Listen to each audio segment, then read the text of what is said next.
The wind howled across the frozen wasteland like a living thing, screaming through the mountains of glacious prime. Snow whipped through the air, stinging like tiny shards of glass. The storm had been raging for hours, turning day into a gray blur. Through that endless wall of white moved a huge beast called a kodo. Its 6 legs sank deep into the snow, muscles bunching with each heavy step. Steam rose from its nostrils as it snorted, breath forming clouds that instantly froze in the bitter air. A single man rode on its back, wrapped in thick armor-lined clothes and a long white cloak that flapped behind him. His name was Chris Wade. For 3 years he had worked the trade routes of this cold planet, carrying supplies between distant outposts. It wasn't a job for the faint of heart. The cold here didn't just freeze skin, it tried to break your spirit. But Chris was used to it. He had seen storms worse than this, fought off predators the size of trucks, and crossed frozen lakes that could swallow a convoy whole. Glacius Prime was a brutal world, but it paid well for those who could survive it. He leaned forward and patted the thick neck of the beast beneath him. "Easy, Brutus," he murmured. The creature let out a low rumble, shaking its armored hide as if answering him. The cargo strapped behind them shifted slightly, metal crates and sealed barrels filled with trade goods bound for the mining camp at Frosthold. If he could reach the next checkpoint before nightfall, he could make camp in a heated shelter instead of sleeping under a tarp again. Chris adjusted his thermal visor, scanning the endless white. The display flickered with data, wind speed, temperature, oxygen levels. The numbers weren't comforting. The temperature had dropped another 10 degrees since morning. Soon it would be cold enough to freeze metal solid. He sighed, wishing for a cup of real coffee instead of the recycled stuff from his flask. Life on Glacius Prime was hard, but it had a strange peace to it, until something changed in the snow ahead. At first, he thought it was a trick of the light, a faint shape against the endless white. But the color was wrong. A soft blue, faint yet out of place. He frowned and guided Brutus off the path. "Probably junk from an old caravan," he muttered. Still, something in his gut told him to check. On this planet, strange things had a habit of appearing right before trouble. As he rode closer, the shape became clearer. His heart skipped. It wasn't junk. It was a body, half buried in snow, lying still near a rock ledge. He cursed under his breath, pulling Brutus to a stop. "Whoa, boy!" The beast grunted, its breath fogging the air. Chris jumped down, boots crunching into the snow, and moved toward the figure. It was a woman, but not human. Her skin was pale blue, almost the same color as the snow, and her long silver hair sparkled with frost. She was wearing only a thin dress, nothing that could protect anyone from this deadly cold. Chris knelt beside her, brushing snow from her face. Her lips were blue, her breathing shallow, but she was alive. Then he saw what she was clutching close to her chest, 2 tiny bundles wrapped in cloth. His stomach twisted. "No way," he whispered, carefully peeling back the edge of the fabric. 2 small faces blinked up at him. Babies. They had the same pale blue skin and delicate, pointed ears as their mother. They couldn't have been more than a few days old. The smaller one gave a weak cry, barely audible over the wind. "Oh, hell!" Chris muttered, his throat tightening. "You poor things." He looked around. There were no footprints except hers. Whoever had been with her was gone. Left her here to die. Anger flared inside him. He'd heard stories about the Nyuri, the native species of this planet. They were cold, logical, and followed strict traditions. But abandoning a mother and newborns in a storm? That wasn't logic. That was cruelty.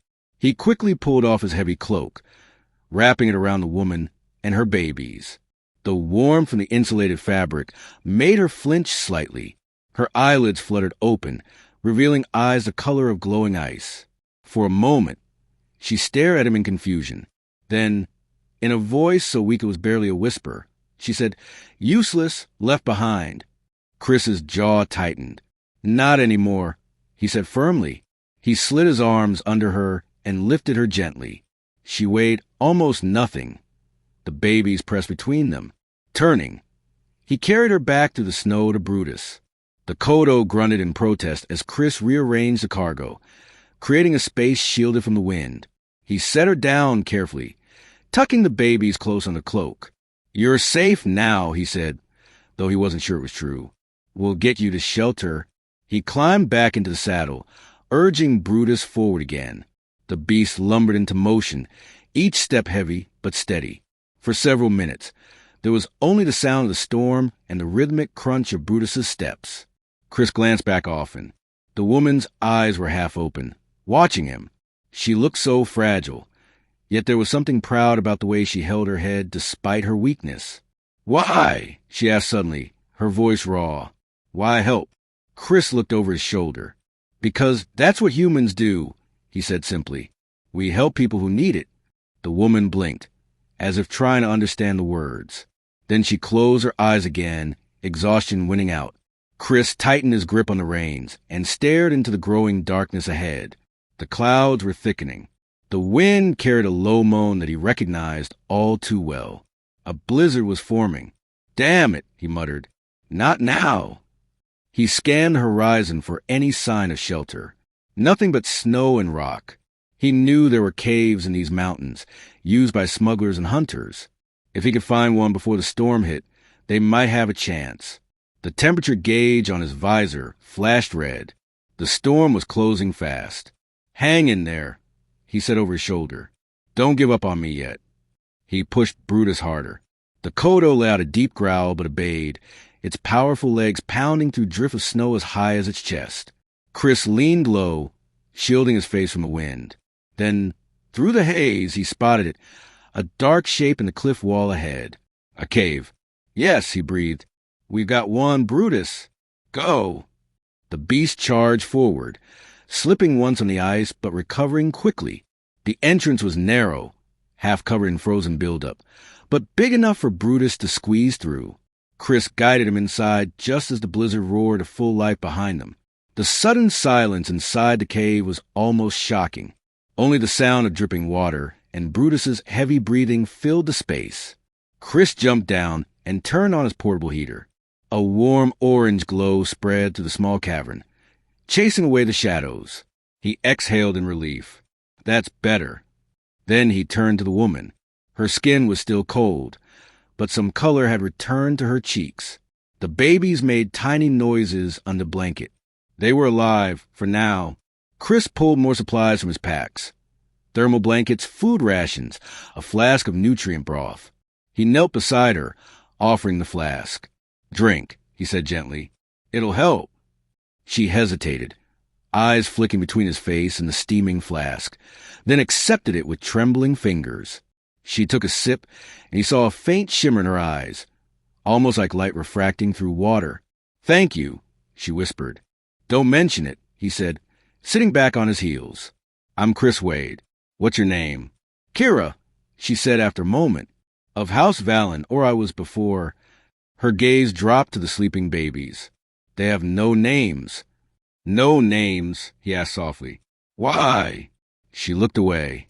"Twins are forbidden among my people. They bring division, fear. I was cast out when I bore them." Chris's jaw tightened. "That's insane." "It is our way," she said quietly. "The council believes twins weaken the bond of unity." "Well," he said, voice rough with emotion, "your council can go freeze in the snow." She looked at him, startled, then gave a small, tired laugh, the first he'd heard from her. The sound warmed him more than the heater. The babies stirred. One began to cry softly, a thin sound that pierced the cave's quiet. Kira unwrapped them just enough to feed them, her movement slow but sure. Chris turned away respectfully, pretending to check his gear, but he couldn't help sneaking a glance. There was something beautiful in the way she held them, so gentle, so determined, even after all she had suffered. When the twins settled again, Kira looked up. "You risked your life for strangers," she said. "Why?" Chris shrugged. "Because I couldn't just ride past. Back home, we have a saying, leave no one behind. Guess it stuck." She studied him for a long time, her luminous eyes reflecting the heater's light. "Perhaps your kind are not as dangerous as we were taught." "We can be," he admitted with a faint smile. "But we also build, protect, and care. We're complicated like that." The storm outside howled louder, snow pounding the rock like hammers. But inside the cave, warmth slowly returned. Brutus laid down, curling its massive body near the entrance, acting as both guard and windbreak. Chris sat across from Kira, staring at the heater's glow. The exhaustion of the day pressed on him, but he fought it off. He couldn't sleep yet, not until he was sure she and the babies would make it through the night. Kira's voice broke the silence. You said, "Humans help. Is that always true?" He thought for a moment before answering. Not always, he said honestly. Some people turn away. Some forget what it means to care. But the best of us, the ones who still remember, try to do the right thing, even when it's hard. She nodded slowly. Then you are one of the best. Chris chuckled softly. Don't know about that. Just stubborn, I guess. Kira smiled faintly, her eyelids drooping as sleep claimed her. Stubbornness, she murmured, can be a kind of courage. Chris watched her for a moment, the pale blue woman and her two tiny daughters wrapped in his cloak. Out here, in the heart of a frozen world, something fragile yet powerful had begun. A small act of kindness, a simple choice to help, had changed everything. Outside, the blizzard raged on, hiding the world in white. But inside the cave, a faint warmth lingered, a human warmth, fierce and unyielding, defying the endless cold. The storm outside never really stopped. It howled through the cracks in the rocks, rattling loose snow into the cave mouth. But inside, the orange glow of the heater painted everything in a soft warmth. It was quiet now. Only the soft breathing of the sleeping alien woman, her babies, and the steady rumble of Brutus resting near the entrance. Chris sat with his back against the cave wall, half dozing but alert. The heater cast moving shadows that danced across the stone ceiling. His muscles ached from the long ride and the effort of hauling Kira and her babies to safety. Every few minutes he glanced their way, just to make sure they were still breathing. Each time, he saw Kira's arms wrapped tight around the twins, as if afraid the world might try to take them away again. He didn't know much about the Nuri except what traders said, that they were distant, strict, cold-hearted even. But watching her now, he couldn't see any of that. All he saw was a mother fighting to live for her children. Hours passed. The heater hummed softly, and the storm slowly eased into a quieter snow. Chris finally allowed himself to close his eyes. For the first time in days, he drifted into a deep sleep. When he woke, the light had changed.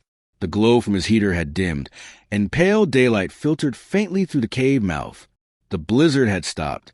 The air still felt sharp with cold, but it was calmer, peaceful almost. He stretched, bones cracking, and rubbed the sleep from his eyes. Then he heard a soft sound, a baby's coo. He turned. Kira was awake, sitting upright, one of the twins in her arms while the other slept beside her. The faint color in her cheeks had deepened, and she didn't look quite as fragile as before. Her silvery hair fell loose around her shoulders, catching the light like threads of glass. She looked up as he stirred. They are stronger today, she said softly. Her voice was clearer now, still delicate but no longer fading. Chris smiled. You look stronger too. She nodded slightly. Thanks to you. He stood and checked the heater. It's still at half a charge, enough for another few hours. You need to eat something, he said, pulling open a ration pack. It's not much, but it'll keep you going. He handed her a small packet of nutrient paste and a cup of warm broth. Kira looked at it uncertainly, as though unsure how to eat it. He chuckled. You squeeze it, like this. He demonstrated, biting off the corner and taking a small sip. Tastes awful, but it'll keep you alive. She copied him carefully, wrinkling her nose after the first taste. This is food. Technically, Chris said with a grin. Human food is exactly gourmet.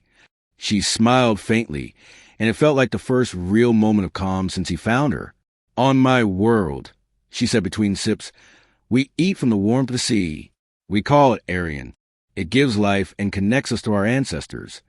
Sounds better than nutrient paste, he said, though I can't imagine warm seas on this frozen rock. They exist, she said, deep below where fire still sleeps. Few of my people remember those places. He nodded thoughtfully, glancing toward the cave wall. This planet's got more secrets than anyone gives it credit for. Kira set down the empty cup and adjusted the blankets around her babies. They stirred, one making a soft noise that sounded almost like laughter. Chris couldn't help smiling. They're beautiful, you know. Kira's eyes softened. They are miracles, but our laws see them as a curse. He frowned. Because they're twins? Yes. She looked away, her voice heavy with memory. The old ways teach that two born together split the soul, that they bring division, not unity. My people fear imbalance more than death. That's cruel, Chris said quietly. She nodded. Maybe, but it is how our world has survived for thousands of cycles. Chris sat beside her, thinking about that. And now they want to keep surviving by killing what's different. Kira looked at him, surprised by his bluntness. You speak as if you understand. He shrugged. Where I come from, we've made the same mistakes. Long ago, humans were afraid of anyone who wasn't like them. Different skin, different beliefs. It was enough to start wars. Took us a long time to grow past that. Did you? She asked gently. He smiled sadly. We're trying. She studied his face for a moment, then said softly, You are not like most I have met. Many humans I've seen come to our cities with weapons and greed. You came with warmth. Chris rubbed the back of his neck, feeling oddly self-conscious. Guess I'm just built that way. Can't walk away from someone who needs help. Kira tilted her head. Even if it puts your own life in danger? Yeah, he said simply. Especially then. There was a silence between them, filled only by the quiet sound of the twins breathing. Then Kira said, On Yuri we have a saying, Life granted is life bound. You saved us. I owe you a debt I can never repay. You don't owe me anything, he said. Just get strong and keep those little ones safe. That's more than enough. She smiled again, tired but genuine. You speak of kindness as though it is simple. It is, he said. It just takes courage. For a while, neither spoke. Chris prepared a small meal from his rations, heating water and handing Kira more broth. She watched him work, fascinated by his tools and supplies. To her, human technology must have looked strange, cold metal and blinking lights, yet filled with purpose. He noticed her curiosity and said, You want to try something funny? He pulled out a small square object and pressed a button. Music played, a soft, slow melody from his datapad speakers. Kira blinked, startled. What is that? Music, he said. Something we made to remind us we're alive. She listened quietly, her eyes widening slightly at the sound. It feels like memory. Chris smiled. That's what it's supposed to feel like. The two of them sat there, surrounded by the sound of distant wind and the soft notes of the old Earth song. For a moment, the cave didn't feel like a shelter from death. It felt like a home, a strange, fragile home born out of compassion and survival. The twins began to fuss again, and Kira rocked them gently, humming a tune of her own. The melody was unlike anything Chris had ever heard, slow, haunting, filled with emotion. It blended with his music in an odd, beautiful way. When she finished, she said quietly, That was amazing. It is a lullaby for my people, she said. A song of warmth. We sing it to remind our children that the cold will pass. He nodded. That's a good song for this planet. Kira gave a soft laugh. Yes, it is always winter here. After a while, she looked at him and said, You gave them names last night. He blinked. I did. You spoke in your sleep. 2 names, Arya and Luna. Chris froze, surprised. Really? I didn't mean to. They are beautiful names, Kira said. What do they mean? Arya means noble, he explained, and Luna means moon. They just felt right. She looked down at her daughters, whispering the names softly. Arya and Luna, she repeated. Yes, they belong to them. He smiled. Then it settled. Her eyes met his. In my culture, naming is sacred. You have bound yourself to them. Chris weighed. Their lives are tied to yours now. He felt something stir inside him at her words. Something warm, fierce, and protective. He didn't fully understand it, but it felt right. Outside, the wind rose again, though softer this time. The cave seemed smaller now, cozier, as if the world had shrunk to just 5 of them. 1 man, 1 woman, 2 tiny lives, and the beast that watched over them. For a while, the silence between them was peaceful. Then Kira said quietly, "The storm will not last forever. You cannot keep me here." He sighed. "I know, but you're too weak to travel right now. My people will come," she said. "They will follow my trail to finish what they began. Then we'll deal with that when it happens." Chris said firmly, "Until then, you rest." She looked at him with a strange expression, half gratitude, half sorrow. "You do not fear them?" He met her gaze. "I've faced worse than fear." For a moment, she seemed to study him, as though trying to read his soul. Then she nodded. "You are different, Chris Wade." He smiled faintly. "So are you." That night, as the cave dimmed again on the glow of the heater, Chris felt something shift between them.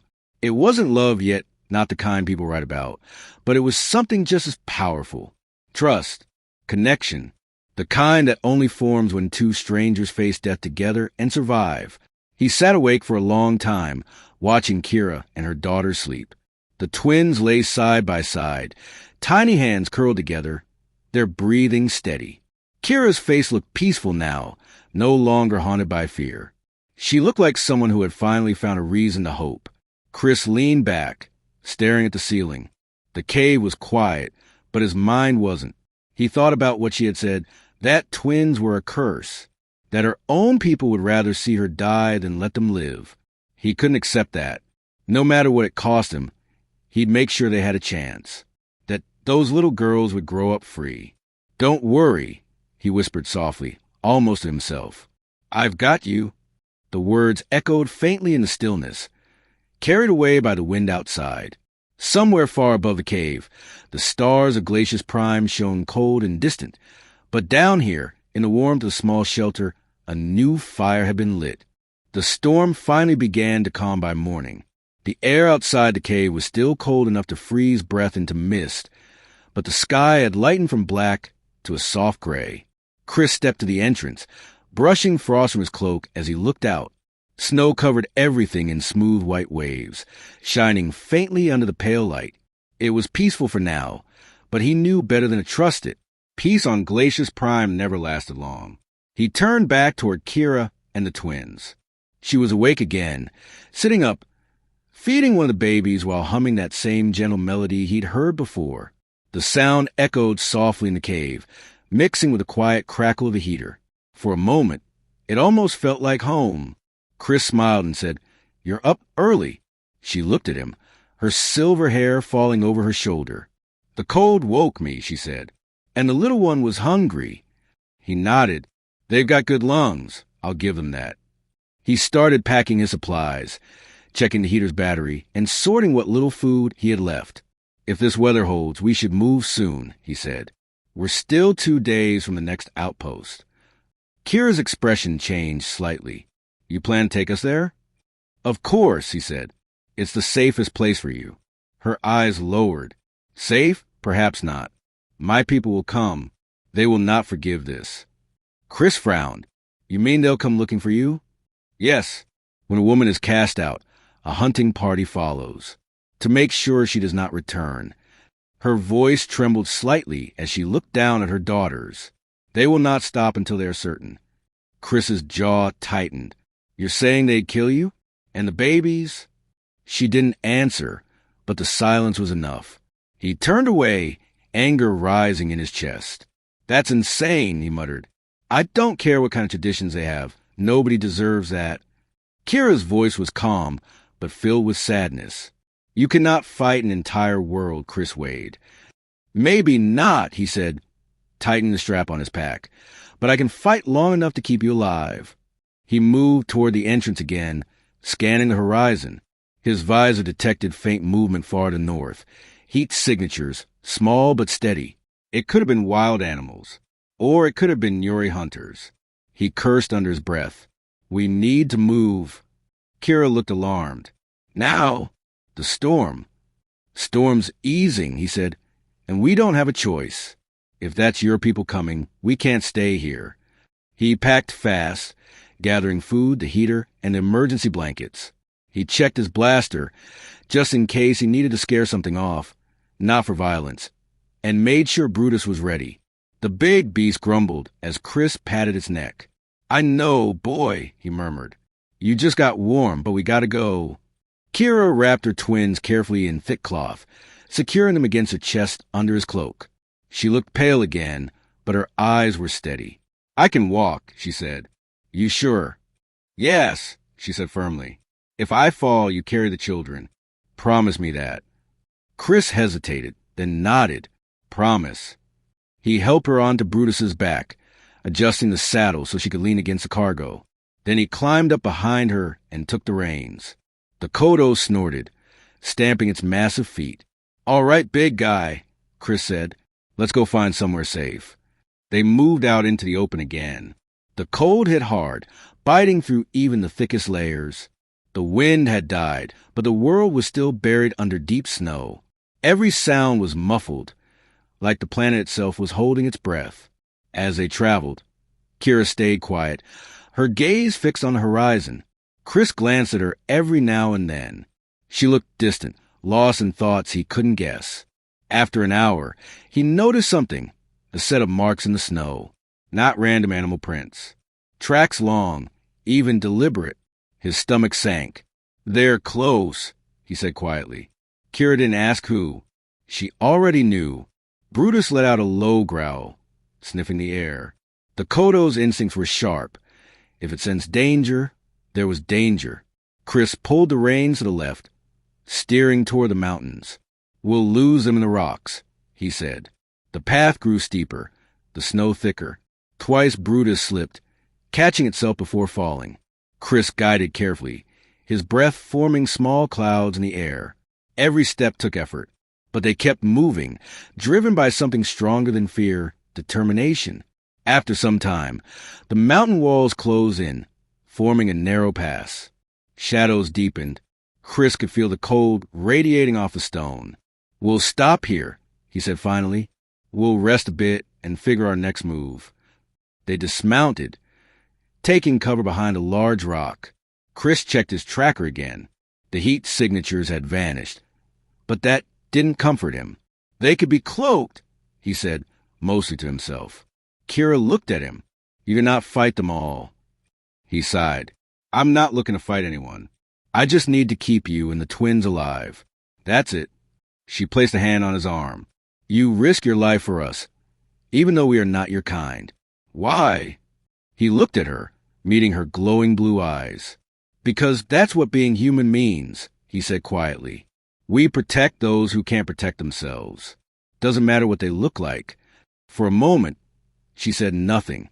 Then she whispered, You are a strange man, Chris Wade. He smiled faintly. You're not the first to say that. They both laughed softly, a small, fragile sound in the frozen quiet. But it didn't last. A sound broke the silence, a faint, sharp crack echoing through the air. Chris froze. It wasn't the wind or the mountain shifting. It was something stepping on ice. He turned, scanning the area. His visor picked up a faint glimmer of movement behind the ridge.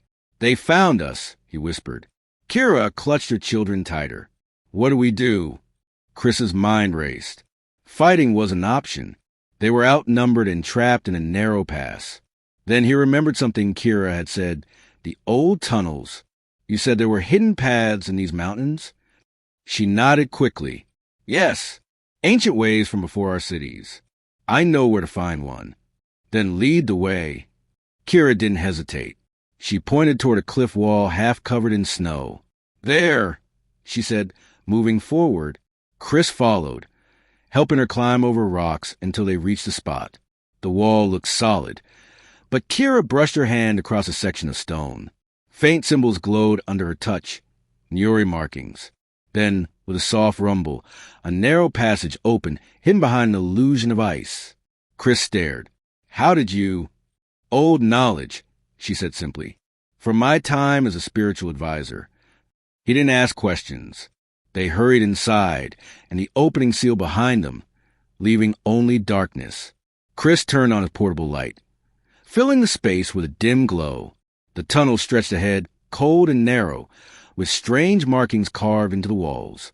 The air was still, carrying the faint scent of minerals and something ancient. Kira moved ahead, her steps sure despite her exhaustion. The babies were silent, sensing their mother's focus. "These tunnels," she said softly, "were made long ago, before my people forgot the warmth of the world below." "Feels like we stepped back in time," Chris muttered.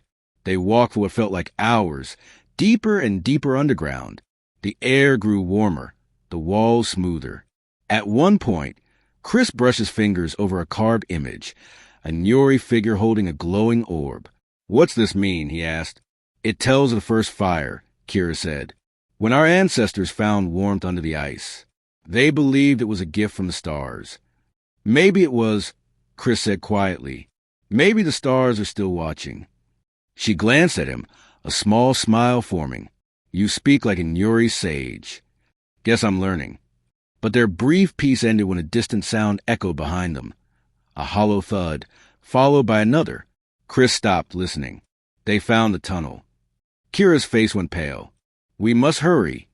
They pushed forward faster now, their footsteps echoing. The path sloped downward, curving through the rock. The warmth increased. Chris could feel the sweat on his forehead despite the cold air. The tunnels began to glow faintly, lit by patches of blue fungi along the walls. It was strangely beautiful, like walking through a dream. "Are we close?" he asked. "Yes," Kira said. "There's a sacred chamber ahead. The wellspring. It will protect us." "Protect us how?" "You will see." They turned another corner, and suddenly the tunnel widened. A vast cavern opened before them, glowing with soft blue-green light.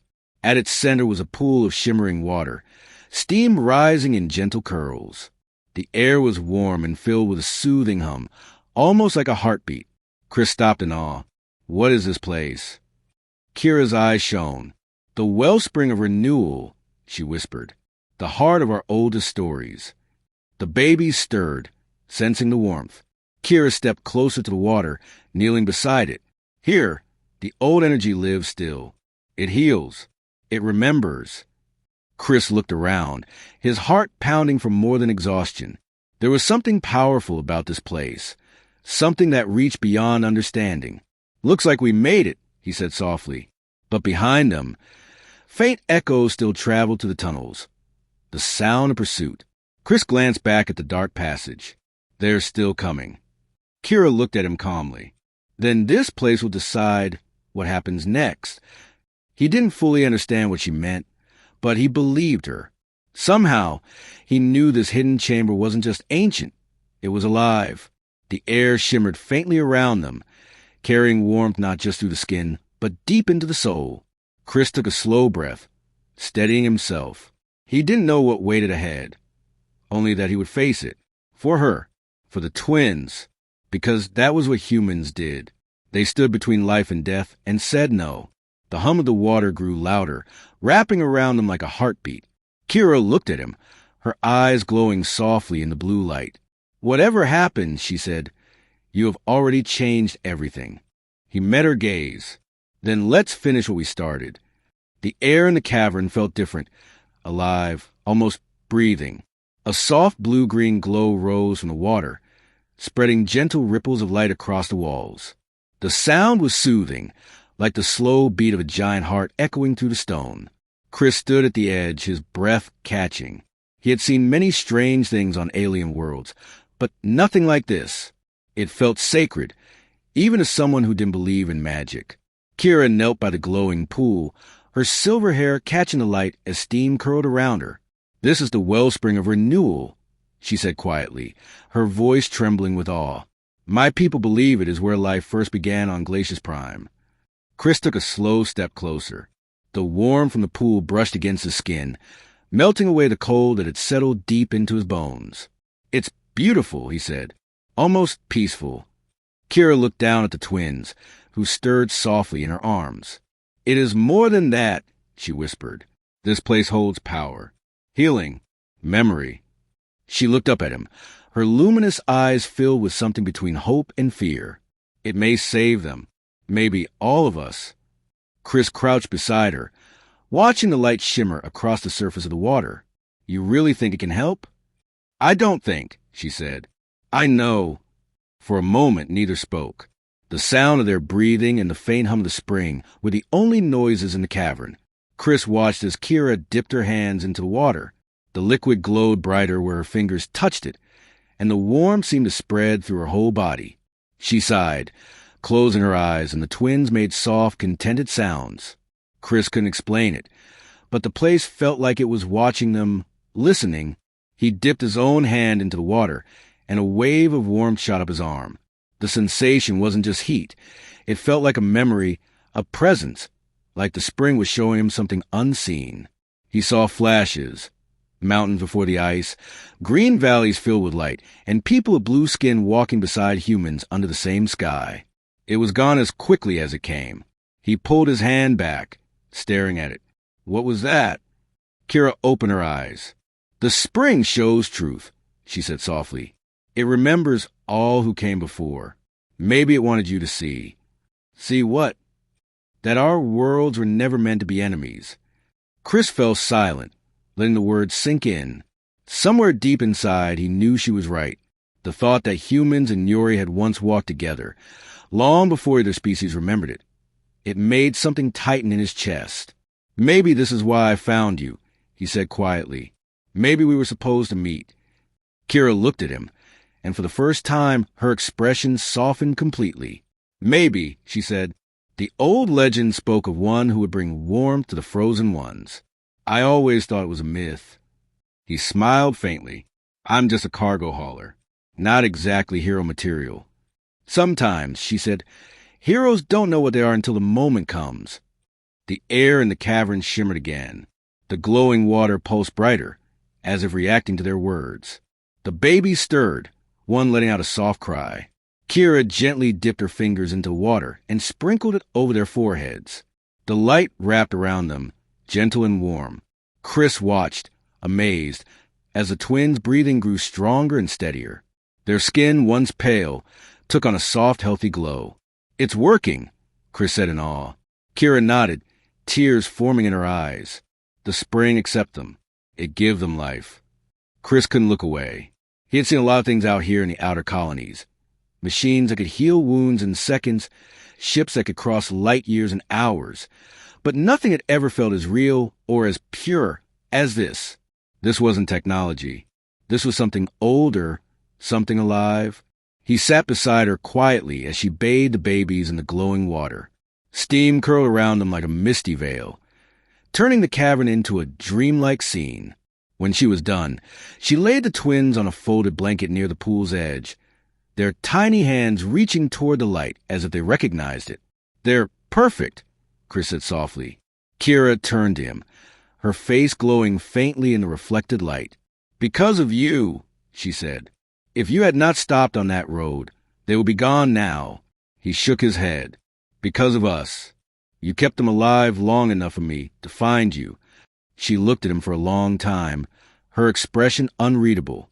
Then she said quietly, when I was a spiritual advisor, I was taught that emotion clouds judgment, that attachment weakens the soul.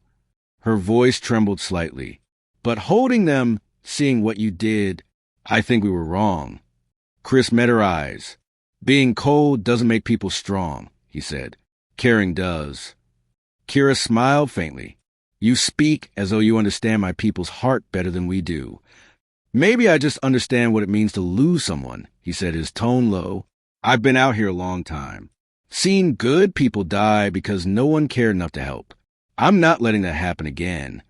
For a while, silence filled the space between them, soft and peaceful. The hum of the spring seemed to slow, as if listening to their conversation. The babies slept, their tiny chests rising and falling in rhythm with the light. It felt like the planet itself was breathing along with them. But the peace didn't last. A faint echo rolled through the tunnel behind them, a sound like footsteps, distant but unmistakable. Chris froze. They're coming! Kira's eyes widened. The hunters. He stood, scanning the dark passage with his light. We can't run any more, he said quietly. Not through those tunnels. We'll have to face them. Kira rose too, clutching the twins close. They will not stop. They will see me as a traitor for coming here. Then we show them the truth, Chris said. We show them this place. Kira looked uncertain. They will not believe. Then they'll see with their own eyes, he said firmly. You said the spring shows truth, right? Let's show them what they've forgotten. For a moment, Kira just stared at him, as if weighing his words. Then she nodded slowly. You speak like one of the old prophets. Just a guy who's tired of seeing good people die for bad reasons, Chris said with a small grin. Now come on. We'll make our stand here. She moved to the edge of the pool again, whispering something in her native tongue, a prayer, maybe, or a song. The light around the spring began to pulse faster, brighter. Chris could feel the warmth growing, wrapping around him like a living thing. The air shimmered, and for a moment he could see shapes within the light. Ghostly figures of Nuri ancestors, their faces calm and kind, watching. Kira's voice grew stronger. They are with us, she whispered. Chris didn't understand the words she spoke next, but he felt their meaning. The cavern itself seemed to respond. The light rippled outward, traveling up the tunnels, a soft glow that reached into the darkness beyond. The footsteps grew louder. The hunters were close now. Chris stood beside her, his heart pounding. Whatever happens, he said, I've got your back. Kira looked at him with something like pride. And I yours. Then, through the tunnel entrance, figures appeared. 6 Nuri hunters clad in blue-white armor, carrying glowing staffs. Their leader stepped forward, his expression cold as the ice above. Outcast Kira of House Valen, he called, his voice echoing through the cavern. You have defied our law.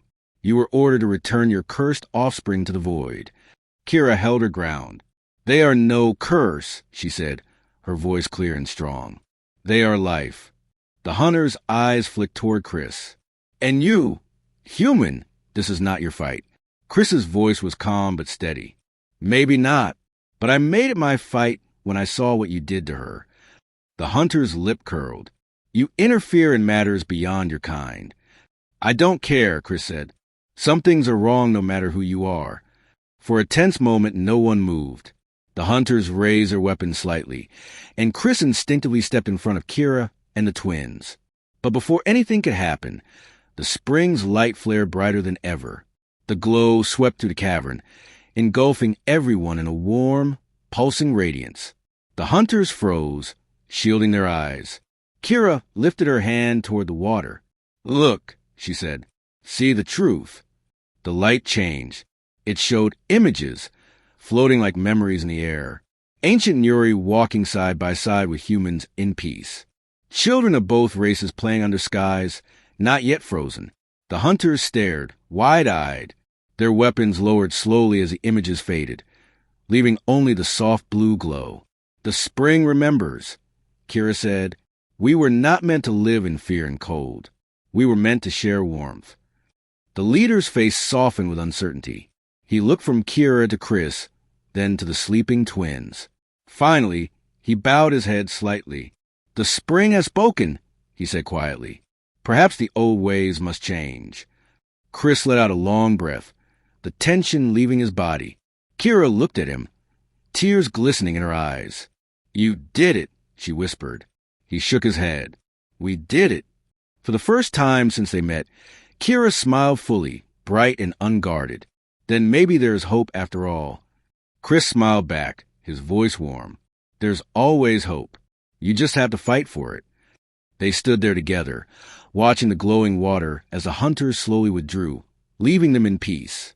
The cavern's hum softened again, calm and steady, like the heartbeat of the world. The twins stirred, their tiny faces peaceful in the soft light. Chris looked down at them, then at Kira. Looks like they've got a future now. She nodded, her voice trembling with quiet joy. Because of you. Because of us, he corrected. The warmth of the spring filled the cavern as the last echoes faded into silence. For the first time since the storm began, the world outside seemed a little less cold. The light from the wellspring faded slowly, like the last breath of a dream. The air grew still again, and only the soft trickle of water broke the silence. Chris stood quietly beside Kira, his chest rising and falling with deep, steady breaths. The tension that had gripped him for hours was finally gone. The hunters were retreating to the tunnels, their armor glimmering faintly as they disappeared into the shadows.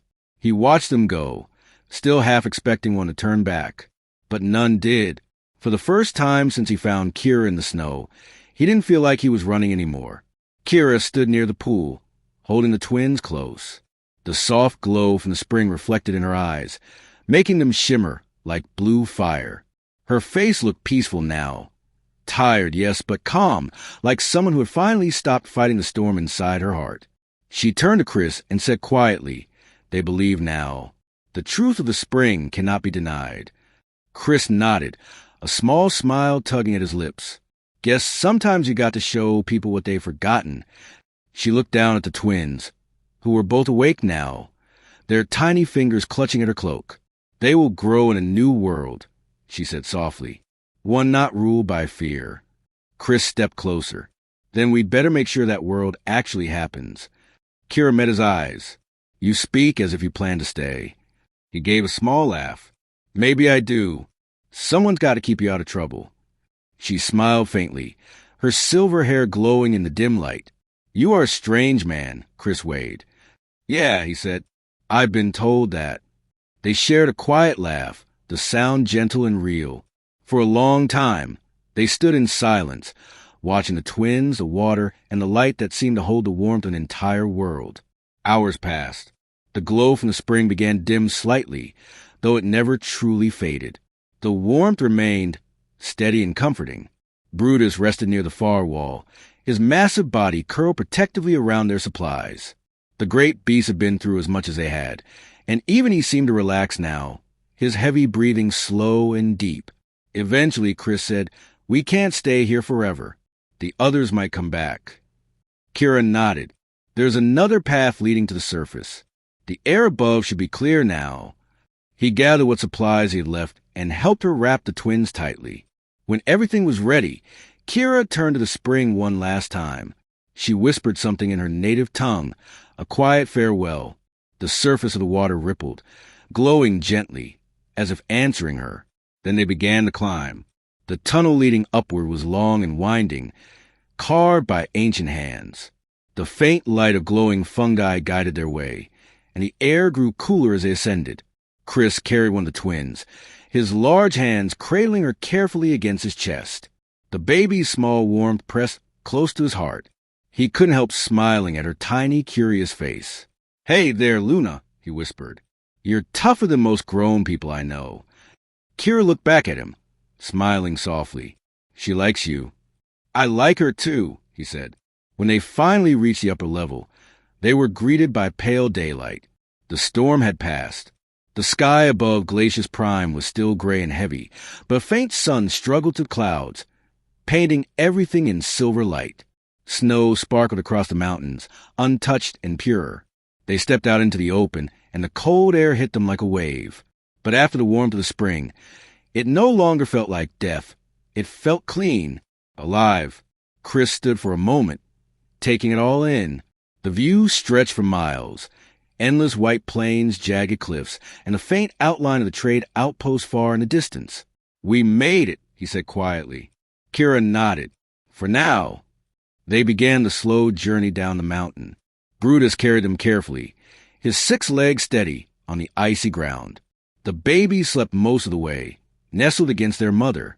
Every now and then, Kira would hum softly, her voice blending with the wind. As they traveled, Chris found himself thinking about everything that had happened. The blizzard, the rescue, the tunnels, the spring, and the way it had all felt connected somehow, like fate, or maybe something bigger than that. He didn't know what he believed about destiny, but he knew this. If he hadn't stopped that day, 3 lives would have ended in the snow. And somehow, that thought gave him more peace than anything else ever had. By evening, they reached the edge of the valley. The outpost towers stood tall in the distance, their lights blinking faintly through the mist. Chris guided Brutus to a halt on a ridge, looking down at the settlement. "Once we get inside, you'll be safe," he said. Kira looked uncertain. "Your people, will they accept me?" He hesitated, Thinking. They'll have questions, he admitted. But I'll handle it. You're under my protection. She watched him, her expression softening. You risked everything for someone you barely knew. Chris shrugged. You were freezing to death with 2 newborns. What was I supposed to do? Ride past. She smiled gently. Among my people, there's a saying, to touch warmth is to be changed forever. You have changed me, Chris weighed. He looked away, a little embarrassed by the emotion in her voice. Guess you've changed me, too, he said quietly. Didn't think I'd ever care about anything this much again. They reached the outpost just as the first stars appeared above the clouds. The guards at the gate recognized Chris immediately. Wade! One called out. You're late, man. We thought the storm got you. Almost did, Chris replied. Got some passengers with me. When the guards saw Kira and the twins, their eyes widened in surprise. You brought Nuri here, one whispered. Chris's tone hardened. I brought a mother and her kids. They need shelter and warmth. That's all. The guard hesitated, then nodded. All right, come on in. Inside, the outpost was buzzing with activity. Engineers, traders, and mechanics moving to the halls, their breath fogging in the cold air. Chris led Kira to a small heated cabin near the infirmary. The warmth hit them instantly, and Kira let out a small sigh of relief. This will do for now, Chris said. You and the twins can rest here. Kira looked around, taking in the strange human technology, the lights, the screens, the hum of machines. It was all new to her, yet she didn't seem afraid. Instead, she smiled. It feels alive. That's the idea, he said with a grin. She placed the twins in a small cradle made from one of Chris's supply crates, now lined with blankets. They slept peacefully, unaware of the long journey that had brought them here. Kira sat beside them, her hand resting gently on their small forms. Chris lingered by the doorway. You're safe now, he said quietly. You can start over. She looked up at him. And you? Will you stay? He hesitated. Part of him wanted to keep moving, to go back to his route, his solitude. But another part of him, the part that had grown stronger with every mile, knew he couldn't just leave. Not now. Yeah, he said finally. I think I'll stick around. Someone's out to teach those 2 how to throw snowballs. Kira's laugh was soft, warm. They will be lucky to learn from you. He smiled, rubbing the back of his neck. I'm the lucky one. For a while, they sat in silence. The heater hummed softly, filling the small room with gentle warmth. Outside, the wind had quieted completely, leaving only the distant hum of the outpost machines. Chris looked out the window at the snowy landscape stretching into the horizon. Somewhere beyond those mountains lay the wellspring, still glowing, still alive. He wondered if it was still watching them. The next few days passed peacefully. The outpost medic helped Kira regain her strength and provided food for the twins. Word spread quickly about the human who had saved an alien mother and her children from the snow. Some people whispered in curiosity, others in disbelief. But no one spoke against it. Even in the cold heart of Glacius Prime, compassion still had power.